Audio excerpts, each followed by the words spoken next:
जय श्री जगन्नाथ अनंत कोटि दंडवत श्री श्री जगन्नाथ पाद पद्म शुभ संध्या। जगन्नाथ ज्ञान दर्शन परिषदर समस्त वरिष्ठ पंडित एवं पंडिता एवं विज्ञ प्राज्ञ ज्येष्ठ श्रेष्ठ एवं समस्त गुरुजन मानक मोर आज संध्याकालीन अधिवेशन रे सौभक्तिपूर्ण मथालटा प्रणाम सहित एवं आज श्रोता वक्ता कनिष्ठ कनिष्ठा मानक मोर स्नेहाशीष। जगन्नाथ ज्ञान दर्शन परिषदर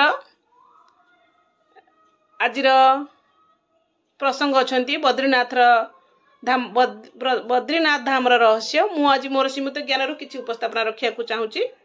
दोष थे पंडित मंडली निश्चित क्षमा करेंगे बोली आशा और विश्वास।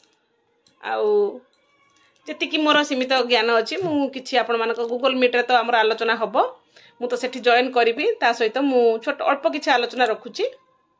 जदि मोर किसी भूल त्रुटि रुहे मत निश्चित पंडित माने मत क्षमा करेंगे। बद्रीनाथ धाम केमिति हेला भगवान विष्णुकर आवास स्थल। पुराण रे वर्णना अनुसार बद्रीनाथ प्रथमे भगवान शंकरंकर आवास थिला। एठाकर निरला स्थान रे परिवार सह रहउथिले महादेव।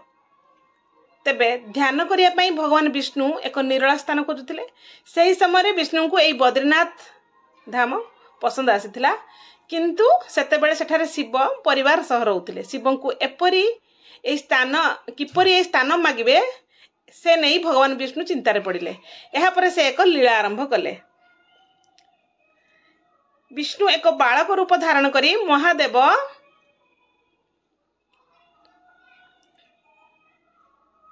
निवास आगे कांदिबा को लगिले।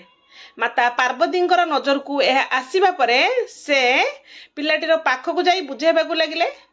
हेले पिलाटी मोटे कांद बंद कला नहीं। माता पार्वती सिना पिलाटी को चिन्हि नथिले, हेले शिव सबू जानी पारिले।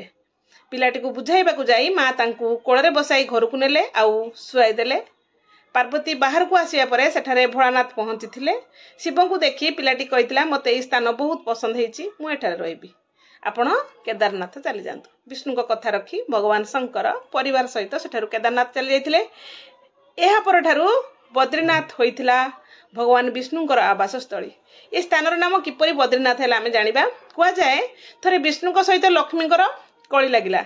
विष्णु घरु चली जाई एक बदरी बरकोली गछरे बसी ध्यान करबा को लागिले।